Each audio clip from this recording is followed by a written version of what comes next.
Hi, everyone. I'm Michael Bruce, CMO at Agent Moves, and welcome to our Good to Great series. We're all about sharing the amazing stories of top realtors and how they got there so we can help more realtors become great. So let's jump in with our guest today, Mary Ellen Vanaken. How did I do?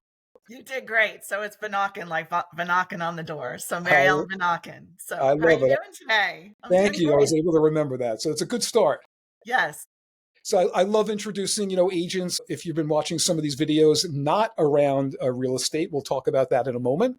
And some interesting stuff about Mary Ellen I'd love to hear about. We did a little catch up before. We have some connections here between her being a Long Island, New York, Long Island girl. That's another story. But she ran a track and soccer in college. And I thought really interesting, rang the bell at the stock exchange with her dad in the 90s. So I'd love to hear that story. Sure, that's an amazing story. So my dad worked for the New York Stock Exchange from the time he was 22. So when he retired at 55 years old, he was working for Payne Weber at that time. He was able to ring the bell when he retired, and it was in January of 1992. So our whole family was able to be there, and my daughter was 18 months old at the time, and she was able to get special permission. My dad got special permission from the New York Stock Exchange for her to be on the floor during working hours. She then went up there and was able to ring the bell with my dad when he retired in 1992. It was an amazing career. He started with EF Hutton, so he worked for EF Hutton, and then he worked with Payne Weber. So he worked for 33 years for the New Wow. York Stock Exchange Wow, and retired at fabulous. 55. Wow. That is young to retire. So I'm sure he did well with his investments or whatever went on in life. So, Yes. yeah. And I'm a Wall Street girl. That's my background too. I worked for JP Morgan in the mergers and acquisitions department. So Okay. Wow. Wall Street has a little heart in us. Right. So tell us now about how did you transition from Wall Street to real estate?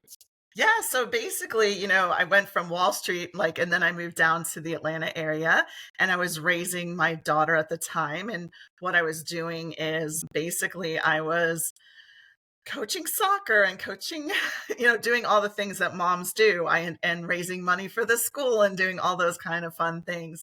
And as she got older, I decided that, it was time for me to go and do something that I want to do, and I was always doing stuff for the family. So one day I decided I'm going to go get my real estate license. And that was 20 years ago. So I'm a very driven person. So I make a decision and 3 weeks later I have my real estate license. So that's kind of how it happens because I know how to invest when it comes to Wall Street.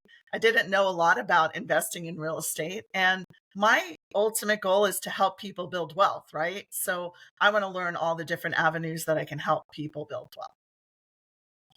Right, I love the connection there. I couldn't put it together there for a little bit, but it does make great sense. Like looking at, again, connecting people to make wealth versus first time homeowners, they don't realize, They're you know, building wealth. Yes, they're they are building building wealth, wealth. right? They need to be out of renting and get in. So, always, helping and guiding people in the right direction. Where we are in the North Atlanta area, there's a lot of relocation happening. So you're going to have people here maybe only for 2 or 3 years and then they're moving on. And is it a decision of do they sell their house or do they rent it to build wealth or what they can do? So we're here to guide everyone in the right direction, whether they want to invest or not. It doesn't really matter to us, but we give them the option of how to use their money to build wealth. Excellent. So talk to me about the early days, okay? You decide, okay, you go into this head first, couple of weeks you get your license. Three Tell us weeks how to it be exact. The class started like that next day, and 3 weeks later, I had Wow. my real Wow. estate license. Okay, so I take it you closed your first house a week later. Yeah, really, pretty much. So I dove into real estate, and when you get in, you're wanting to learn everything, and then you realize really quickly that every deal is different, and you just have to just go with the flow and just go into it. So I just was just really focusing on building relationships because real estate is nothing more than building relationships. So it's building relationships so people trust you. So I started building a lot of relationships at that time. You know, my daughter was in school and it was like, we were running from this event to that event. So just building those relationships with people I know. And my business is really high level referral business. So it's referral from our sphere of influence, people we know, love, and trust, and also agent referral business.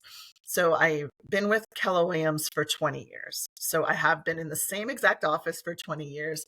I go to all the events, I meet all the people, and I build relationships just like I do with my database. So when somebody went, because we're such a relocation area, when someone's moving from another part of the country, I get an agent who calls me up and says, "Hey, take care of my clients. These are my great clients."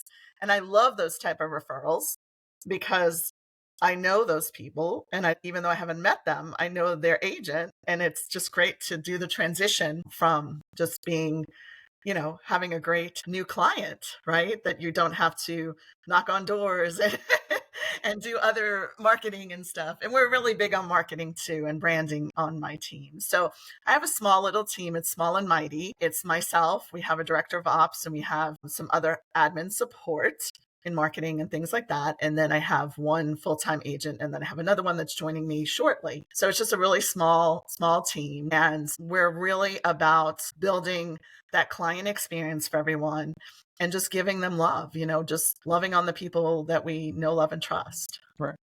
So tell me about the early days, and we'll get up to, great, story. Love hearing, the more solo agent, working with a small team, right? The control you Yes, have, right? yeah. So you learn very fast in real estate that you cannot be a jack of all trades. So you've got to leverage yourself out.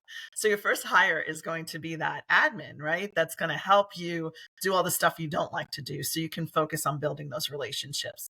So when I got into real estate, I was very involved in the community, into doing networking, because I'm like, oh, I got to build this database of people. How do I do that? So what I did is I went out and I was going to a lot of networking groups. I was just, because there's so many realtors around, right? So you want to stand out. And I remember going to my post-license class, and what they said in my post-license class is like, that everyone can name like 10 realtors on their hands, right? You want to be number one. So how do you get there? So it's just building relationships. And I felt more comfortable in the beginning building relationships with people I didn't know, right? Other businesses I wanted to help and connect and promote other businesses, right? So that's how I kind of really started my database. Besides my sphere of influence, I also went out into the community and started connecting businesses.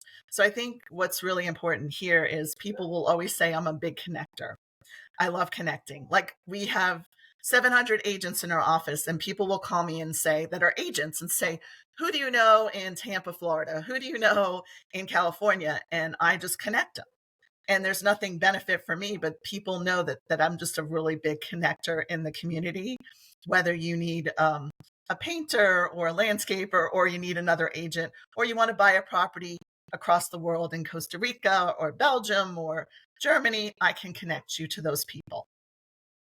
Hey, that's a great superpower, right? Superpower is a As a connector in the connector. community. So yeah. Yeah, no, really nice. And it's, sharing, like you said, and I've said this so many times on these interviews, I really see the connection of agents as helping people. If I had to take what's the DNA that I've seen from the successful agents, right? They're not selling, they're helping. Right. And I think you have to come from contribution wherever you're doing. So coming from contribution is so important. Just giving. And the more you give, the more you eventually get. And I think you have to take it in a perspective of, I'm here to help, I'm here to connect, and I'm here to make the process of buying or selling the least amount of stress, because a lot of people we get are they're moving from across the country, they're moving across the world, and we want to make that such a great experience and not to let them worry about it. And I love it when my clients call me up and they're like, "All right, what do I need to do? I'm going to sell this house and move here." And I was like, "Okay, here we go." And they go, "Well, you know that you're so great with not putting us under a lot of stress." I go, "No, I'll take care of everything." You know what I mean? So I think just having that person behind you that has the resources to help you in anything that you need is what's important. Very good. Really good tip there. So, okay, you get started. Mhm. everything couldn't have been just amazing as you got No, going, no, right? this is the hardest business. Oh my goodness. I So don't get me started on this. This is the hardest business. tell us some of those, because that's the stuff, right? You can learn from great tip on, we'll get to like scaling and things, but also we know we learn great from others where what not to do. So tell us some of those things that you got excited about, you hit the ground running, and then, oh boy, I wish I didn't do that. So that's an interesting question. Thanks for that question. I think all of us get into. I think that you got to stop looking at the media because when it comes, like everyone thinks that it's as easy as HGTV and you know, you know that kind of stuff. I think what you have to realize is that this is a full time job, and every day you have to time block your schedule like you're in a full time job, and you have to generate new business. So you have to communicate with people however you want to communicate. You have to talk to them. You have to give them things of value. You have to show them that you're the go to person in the area because there is so many agents out there. And I want people to choose me for me, not choose me because of other things. So I think mistake wise is always what's our biggest mistake, right?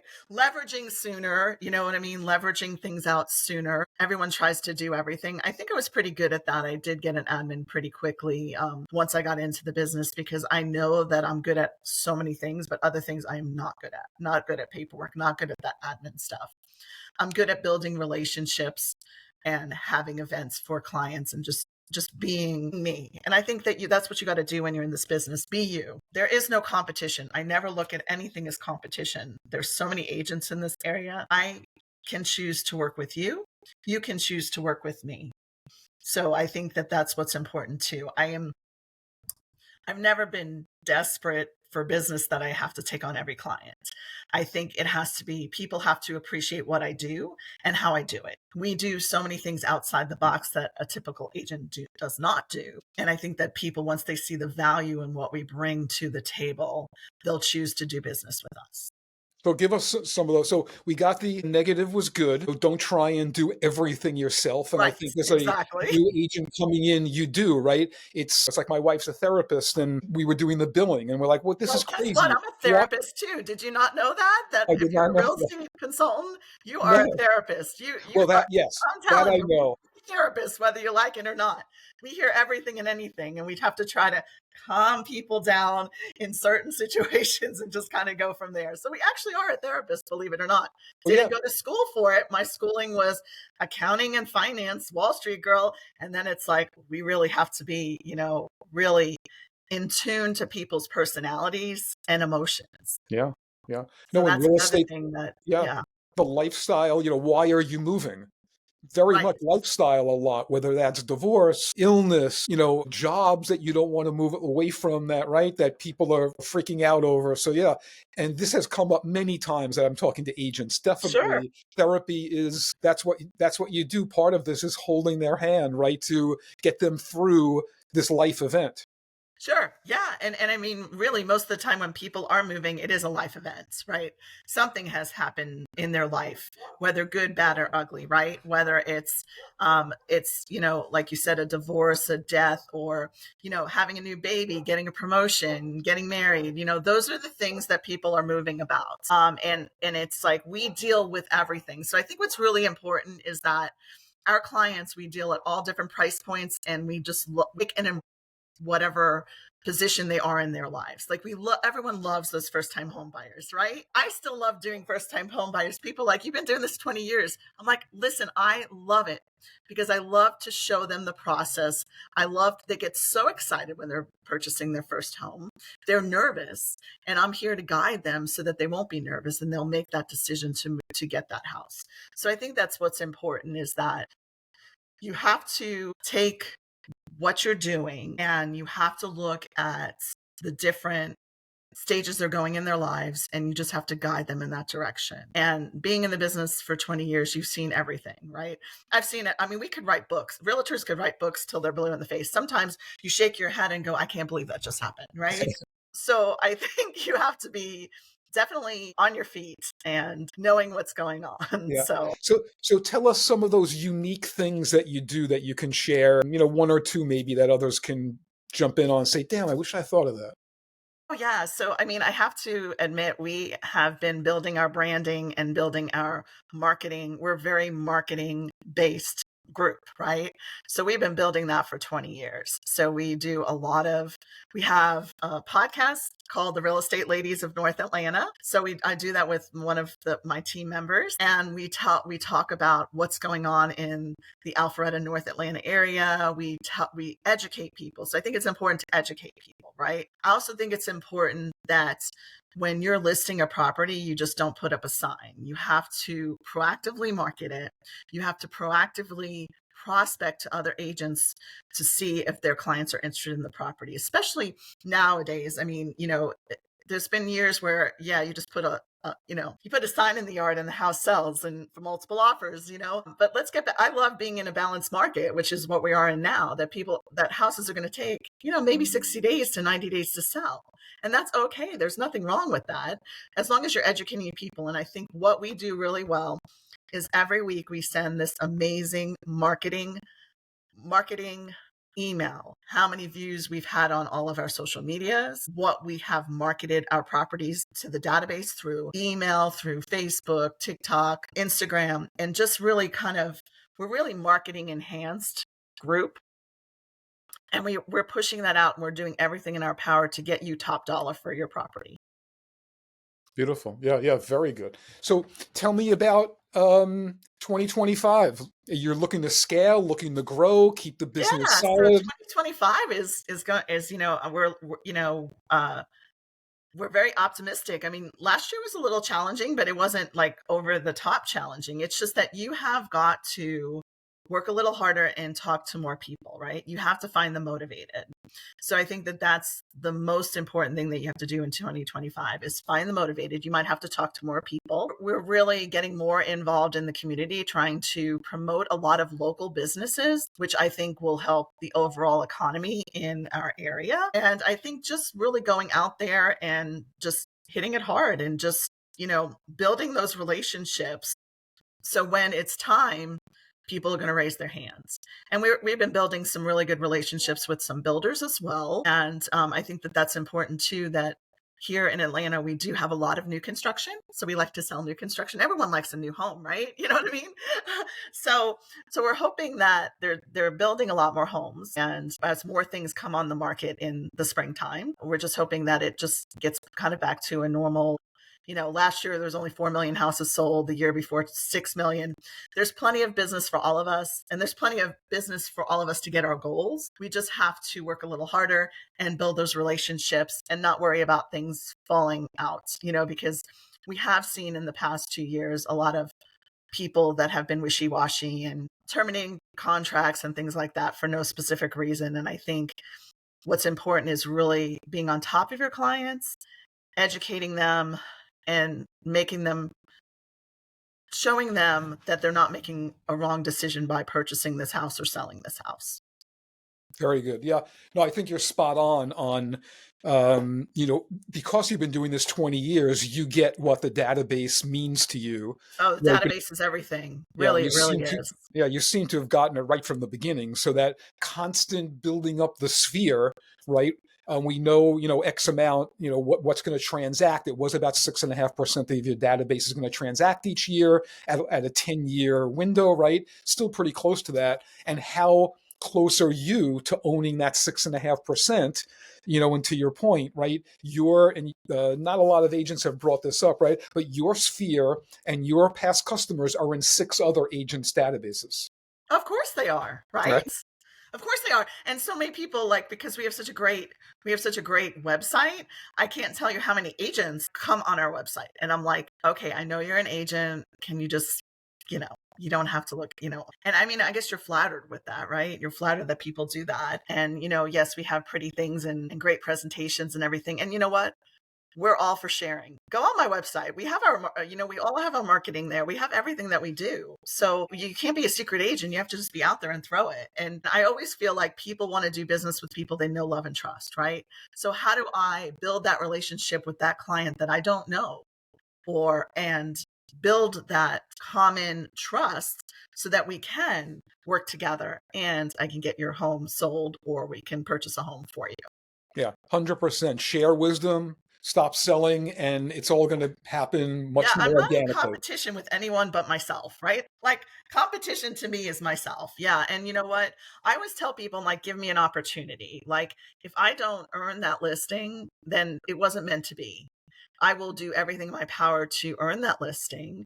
But you know what? Sometimes the things might not align, right? I might be like, this client's a little challenging. Our personalities don't mix as much. And that's why it's so important to know personalities of people and how to adjust your presentation according to who you're speaking to. That alone is a great tip. We're going to end on that. That's like the best tip ever. If I That was to is a tell you great any tip. tip, you need to learn the different personalities of people and you need to know how to communicate with them and how to communicate because there's so many ways to communicate. What's really important now when you go meet somebody? How do you want to be communicated with? How often do you want to be communicated with? Do you want to be communicated with via text, via email, via phone? This is what my protocol is every week. We're going to send, like if I have a listing, we're going to send you on Monday, you're going to get a marketing report on what's gone on every Monday, right? We are going to have a conversation about that marketing report, right? So we're going to have a conversation. Now, do you want to be told every time there's feedback, this and that? We're happy to do all that. So I think being upfront and showing your communication, what you're going to communicate and how you're going to communicate is important. So in our area, what I can tell you, we talked about personalities, and I don't know the DISC personality, DISC, right? So here in this area, we have a lot of engineers and IT people. So they're very high C. They love information. They want information till they're blue in the face, which sometimes it's hard because you're giving them all this information for them to make a decision. Sometimes it takes them a little while. So when you're in a market that's really fast, you have to educate them and just tell them straight out, I know you want to take your time and decide if you want to put an offer on this house, but this house is going to be gone by the end of the weekend. So here's all the information. Let me know what more information you want to decide whether you want to put an offer. So you have to take the personalities and kind of go with it. And once you talk to someone, their personality. And I think that's the best thing I can say is study people's personalities and gear your presentation towards that personality. Excellent. Because I'm a dominant person. Like, I don't want someone to sit down and give me a presentation. Right. I will be like out the door. Yeah. I want to know, how much is my house going to sell for? How quickly you're going to do it? And what you're going to do to get it sold. That's it. That's all I want to know. And of course, see a little bit of the numbers, right? That's it. And if you come in with this pretty little presentation and start talking about how great you are, I never talk about that. I never talk about I'm like, you can find any information about me. Google my name. You can find anything and everything, just like you did, right? Before we met, right? You're Googling me and you find out all this information about me. I don't say, oh, I've sold this many houses and blah, blah, blah, blah, blah. No, when you have an appointment with someone, it's about them.